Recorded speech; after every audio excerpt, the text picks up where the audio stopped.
नमस्कार दोस्तों, royal maths education classes में आप सभी विद्यार्थियों का हार्दिक स्वागत है। मैं राजीव कुमार आपके लिए लेके आया हूँ हिंदी व्याकरण। हिंदी व्याकरण में अविकारी शब्द पर चर्चा हो रही थी। अविकारी शब्द पर चर्चा हो रही थी, तो जुड़े रहें इस चैनल से, लाइक कर दें और ज़्यादा से ज़्यादा मित्रों को शेयर कर दें। तो अविकारी शब्द जो होते हैं वह 4 प्रकार के होते हैं, उसमें से एक प्रकार बता दिया था क्रिया विशेषण। अगला प्रकार देखेंगे, यानी जितने भी अव्यय होते हैं वह सभी अविकारी शब्द में आते हैं। तो अगला देखेंगे, हेडिंग डालेंगे अविकारी शब्द।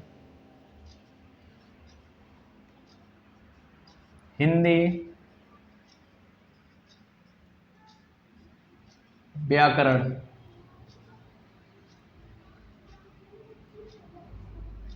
अविकारी शब्द। अविकारी शब्द। अगला प्रकार रहेगा, यानी प्रकार नंबर 2 या प्रकार नंबर बी कह सकते हैं। प्रकार नंबर बी कह सकते हैं, यानी अव्यय समुच्चय बोधक अव्यय, या हम कह लें विस्मयादि बोधक अव्यय, या हम कह लें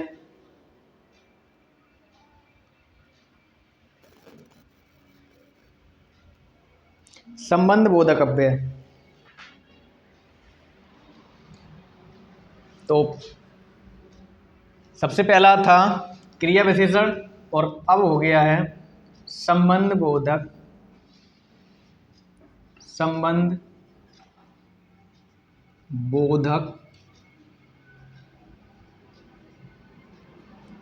अव्यय।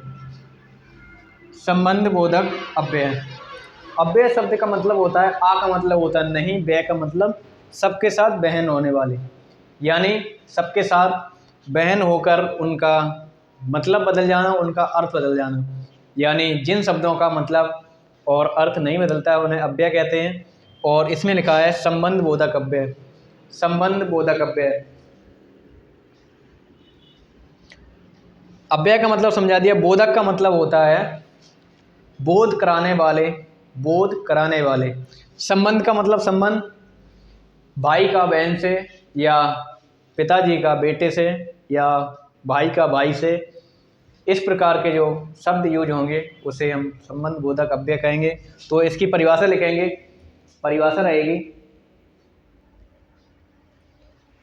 संबंध का बोध कराने वाले, संबंध का बोध कराने वाले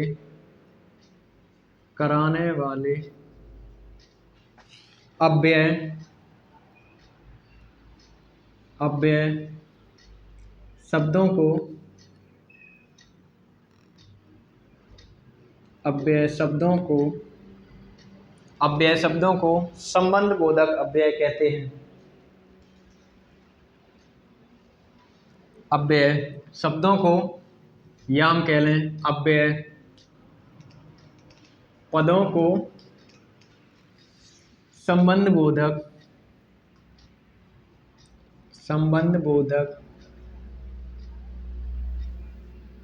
अव्यय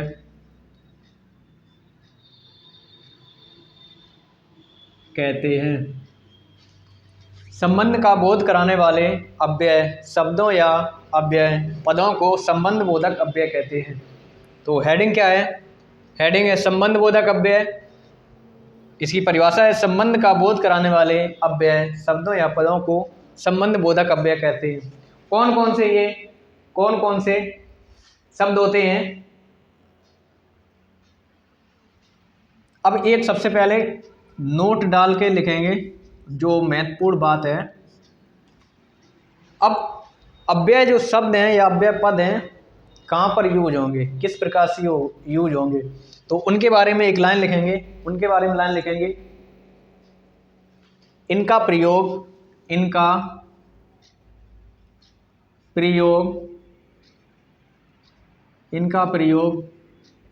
दो संज्ञा या सर्वनाम दो संज्ञा या दो सर्वनाम पदों को जोड़ने हेतु किया जाता है। जोड़ने हेतु किया जाता है। इनका प्रयोग दो संज्ञा या दो सर्वनाम पदों को जोड़ने हेतु किया जाता है। इसकी पहचान इसी नोट से होगी कि नोट क्या कहता है। इनका प्रयोग, किसका प्रयोग? ये संबंध बोधक अव्यय का प्रयोग। अव्यय जो कि संबंध बोधक हैं, इनका प्रयोग दो संज्ञा शब्द होंगे या फिर दो सर्वनाम शब्द होंगे या फिर एक संज्ञा और एक सर्वनाम के मध्य, यानी इन दोनों को जोड़ने हेतु जिन शब्दों से किया जाए उन्हें हम संबंध बोधक अव्यय कहेंगे। अब ये होते कौन कौन से हैं वह लिखेंगे, कौन कौन से होते हैं। जैसे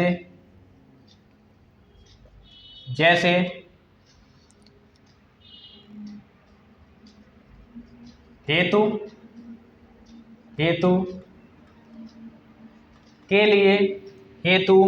के लिए कारण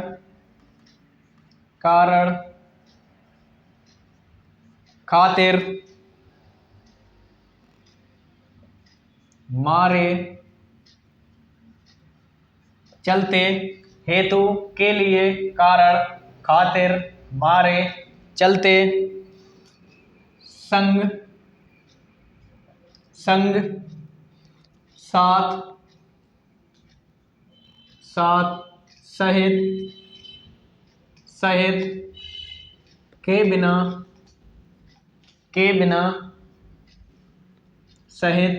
बिना सहचारण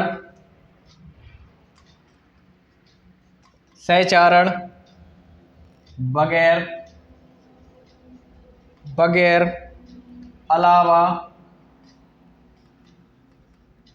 अलावा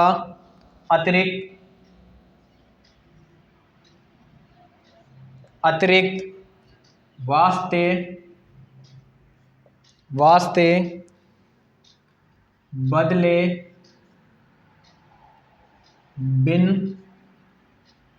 बिन एवज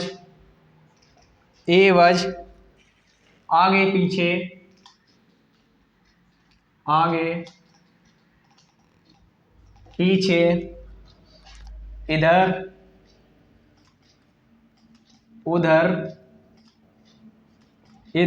उधर पास या पास कह लें, और भी ऐसे हजारों लाखों में ऐसे शब्द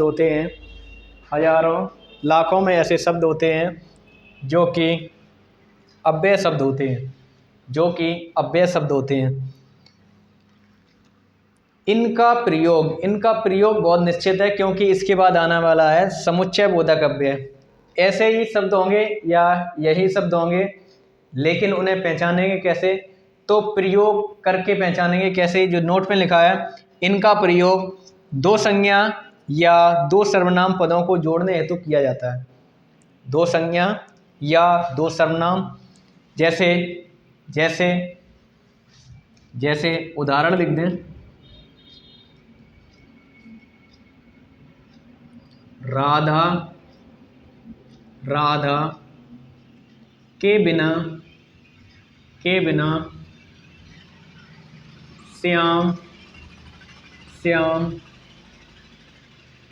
श्याम का प्रेम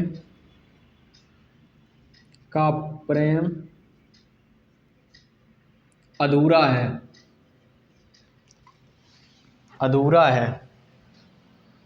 राधा के बिना श्याम का प्रेम अधूरा है। तो यहाँ पर जो राधा शब्द है ये संज्ञा है, और श्याम शब्द है ये भी संज्ञा है, यहाँ पर भी का प्रयोग हुआ है। और प्रेम, प्रेम और श्याम को जोड़ा जा रहा है, और राधा और श्याम को जोड़ा जा रहा है। किस शब्द से जोड़ा जा रहा है? के बिना शब्द से, के बिना शब्द से इनका योग किया जा रहा है। यहाँ पर का शब्द से जोड़ा जा रहा है, तो का की के रा रे रे यह संबंध होते हैं, संबंध बोधक शब्द होते हैं।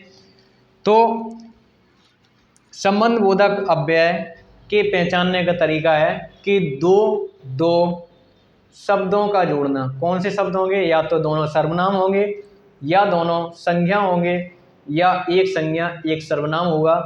दो शब्दों को जोड़ने की बात हो रही है, यानी राधा के बिना श्याम का प्रेम अधूरा है।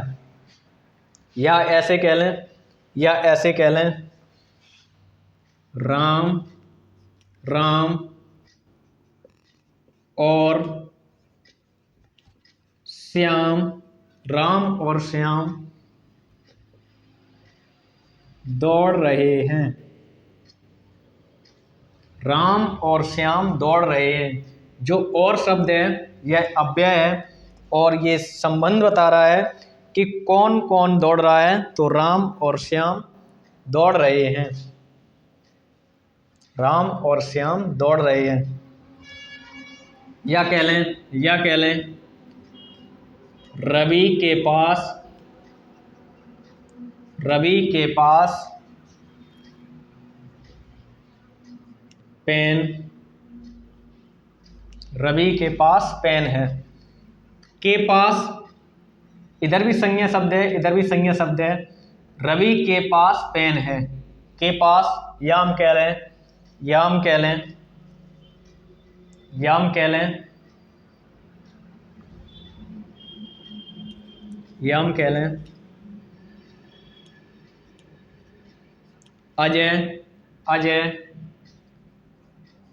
के साथ, अजय के साथ सुमित, सुमित आएगा। अजय के साथ सुमित आएगा। या हम कह लें, या हम कह लें, तुम और, तुम और, तुम और वह, तुम और वह खाना खा लो। तुम और वह, यहाँ तुम भी सर्वनाम है, वह भी सर्वनाम है।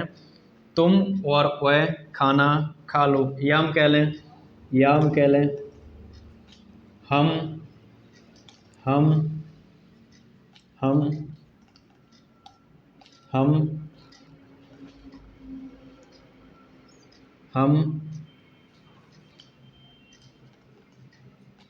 हम,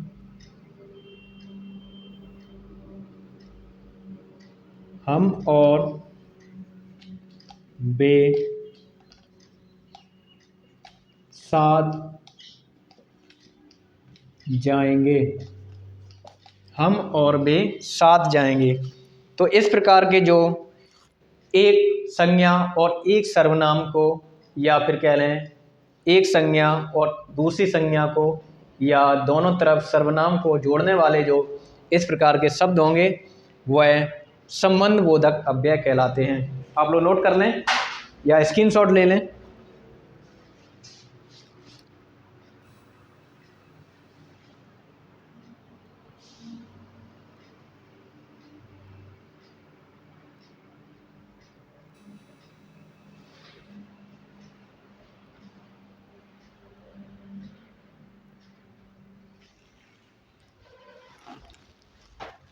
अब देखेंगे अगला,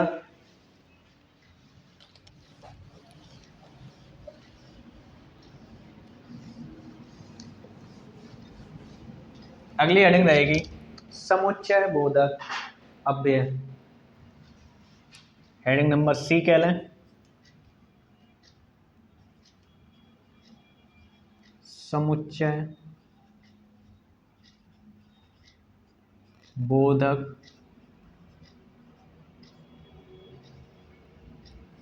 अव्यय। समुच्चय बोधक अव्यय। समुच्चय का मतलब होता है समूह। समुच्चय का मतलब समूह। वे अव्यय, वे अव्यय शब्द जो, वे अव्यय शब्द जो, वे अव्यय शब्द जो एक उपवाक्य को, जो एक, वे अव्यय शब्द जो समूह का बोध कराते हैं। समुच्चय बोधक अव्यय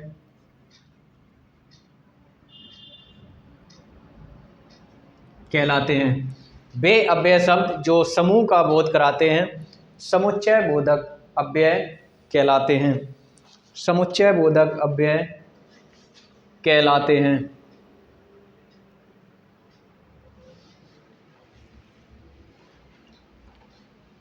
या नोट में लिख दें।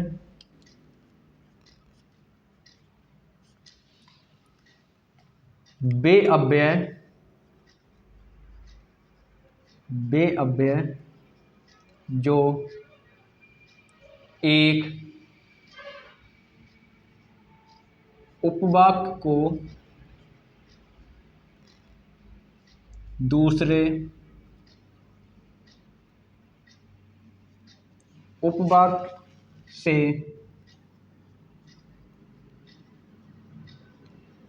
जोड़ने हेतु, वे अव्यय जो एक उपवाक्य को दूसरे उपवाक्य से जोड़ने हेतु कार्य करते हैं, जोड़ने हेतु प्रयोग किए जाते हैं, प्रयोग किए जाते हैं। जो उपवाक्य होते हैं वह वाक्य का खंडन करते हैं। यानी हम कह लें ये एक वाक्य है इस बिंदु से इस बिंदु तक, और इसमें मान लो 3 उपवाक्य जुड़े हुए हैं। पहला उपवाक्य इस बिंदु से इस बिंदु तक का है, दूसरा उपवाक्य इस बिंदु से इस बिंदु तक का है, तीसरा उपवाक्य इस बिंदु से इस बिंदु तक का है। तो ये हो जाएगा उपवाक्य, और ये भी हो जाएगा उपवाक्य, और तीसरा भी ये हो जाएगा उपवाक्य। पहले उपवाक्य को दूसरे उपवाक्य से जोड़ने के लिए जो शब्द आएगा उसे ही कहेंगे समुच्चय बोधक अव्यय। या फिर दूसरे उपवाक्य को जोड़ने के लिए तीसरे उपवाक्य के बीच जो शब्द आएगा उसे कहेंगे समुच्चय बोधक अव्यय। यानी 2 या 2 से अधिक उपवाक्यों को जोड़ने के लिए जिन शब्दों का प्रयोग किया जाएगा उन्हें कहेंगे समुच्चय बोधक अव्यय। अब ऐसे कौन कौन से अव्यय होते हैं? ऐसे कौन कौन से अव्यय होते हैं? तो नोट करेंगे।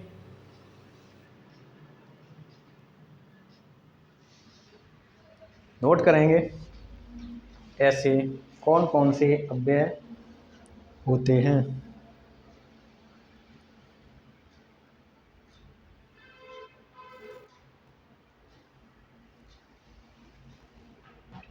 या कह लें समुच्चय बोधक अव्यय के 2 प्रकार होते हैं।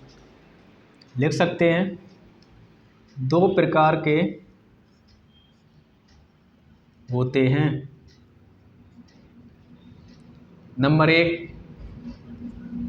एक और नंबर 2। नंबर एक लिख सकते हैं समानाधिकरण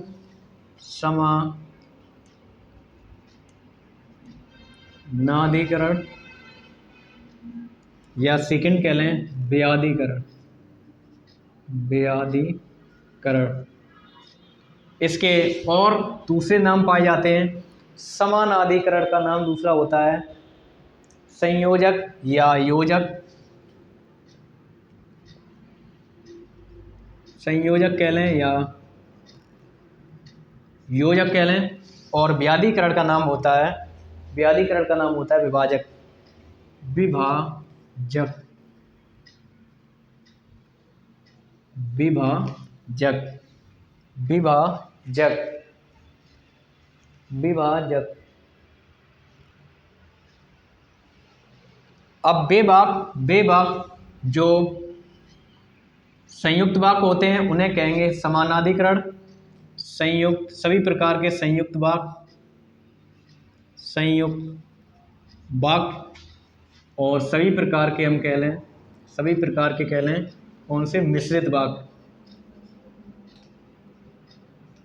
मिश्रित वाक्य। जितने भी मिश्रित वाक्य होते हैं वह व्याधिकरण या विभाजक समुच्चय बोधक अव्यय कहलाते हैं। या हम कह लें जितने भी संयुक्त वाक्य होते हैं उन्हें समाधिकरण या समानाधिकरण या संयोजक या योजक समुच्चय बोधक अव्यय कहलाते हैं। अब ये दोनों को मिला करके हम इनके प्रकार लिखते हैं कौन कौन से होते हैं। तो कह लें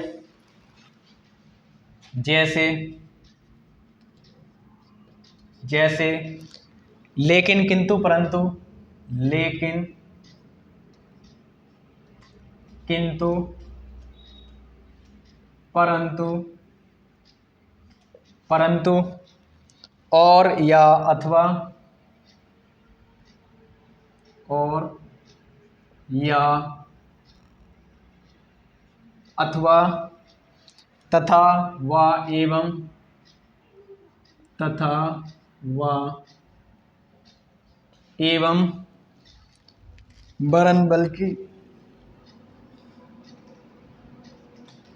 बल्कि कह लें या कह लें इसलिए, इसलिए,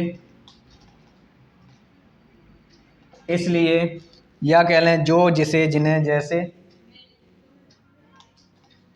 जो, जिसे, जिन्हें,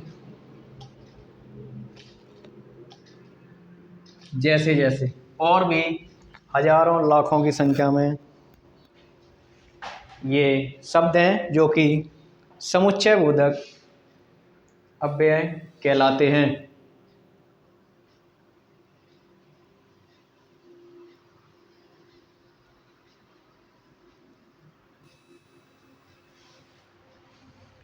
अब एक एग्जाम्पल देंगे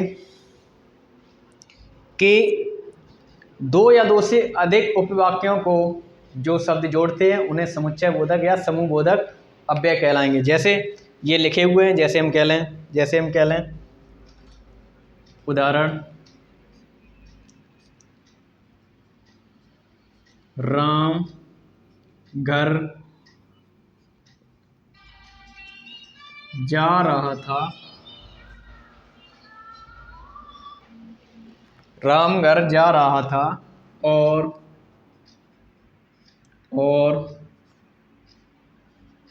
बारिश होने लगी।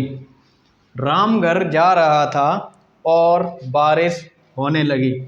एक उपवाक्य हम कह सकते हैं ये है और एक उपवाक्य हम कह सकते हैं ये है। लेकिन जो बीच में और शब्द है ये हो जाएगा समुच्चय बोधक अव्यय, ये हो जाएगा समुच्चय बोधक अव्यय। दो उपवाक्यों को जोड़ करके जो शब्द होता है उसे कहेंगे अव्यय। और कौन सा, समुच्चय बोधक अव्यय। राम घर जा रहा था और बारिश होने लगी। या ऐसे कह लें या और कह लें, या हम कह लें मोहन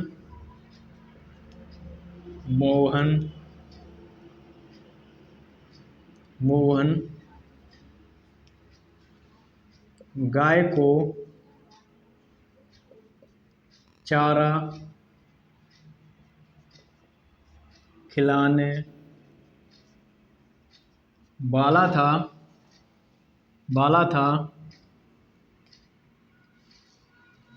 किंतु माँ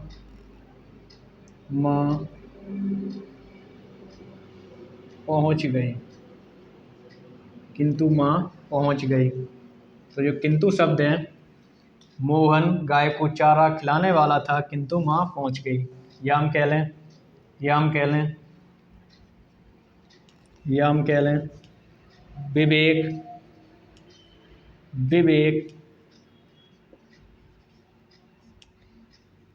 विवेक जीत चुका था लेकिन विवेक जीत चुका था लेकिन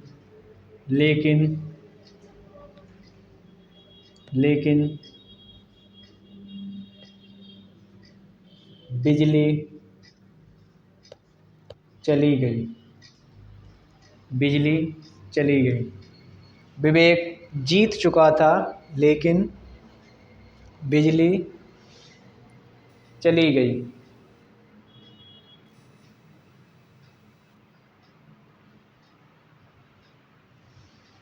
या हम एक दो वाक्य और लिख दें, जैसे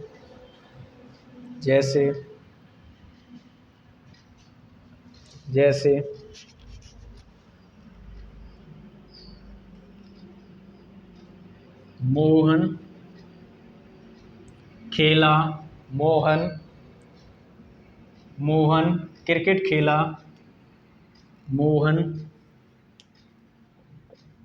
क्रिकेट खेला। लेकिन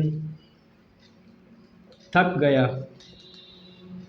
मोहन क्रिकेट खेला लेकिन थक गया।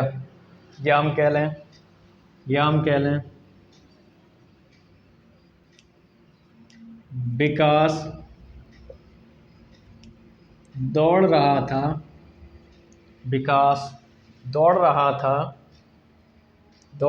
था परंतु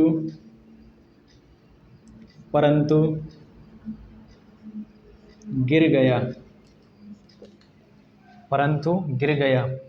विकास दौड़ रहा था परंतु गिर गया। अब जो समुच्चय बोधक अव्यय हैं, उनका जो वाक्य है उनमें भी इसी प्रकार के अव्यय आए हैं जो कि इससे पहले अव्यय हम लोग यूज कर चुके थे। तो अव्यय कोई समुच्चय बोधक या संबंध बोधक अलग अलग नहीं बटे हैं। जैसे राम और श्याम, तो और राम और श्याम में संबंध बता रहा है और शब्द, और जो अव्यय है। लेकिन यहाँ भी तो और लिखा हुआ है, यहाँ भी तो समुच्चय बोधक अव्यय में भी तो और लिखा हुआ है। तो इसका प्रयोग किस प्रकार से हो रहा है? क्या ये दो संज्ञा या सर्वनाम को जोड़ने के लिए हो रहा है तो हो जाएगा संबंध बोधक अव्यय। अगर ये दो उपवाक्यों को जोड़ने के लिए हो रहा है तो हो जाएगा समुच्चय बोधक अव्यय। दो संज्ञा या सर्वनाम को जोड़ने के लिए जिन अव्यय का प्रयोग किया जाता है उन्हें कहेंगे संबंध बोधक अव्यय।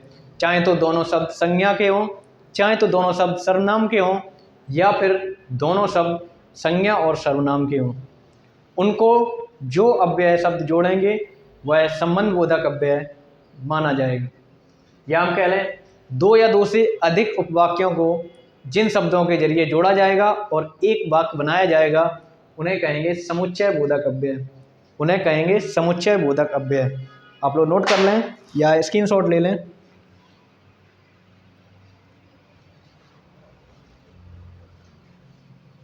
स्क्रीनशॉट ले लिया होगा आप लोगों ने। तो मित्रों, आज के लिए इतना ही। मिलते हैं अगली वीडियो में, तब तक के लिए नमस्कार।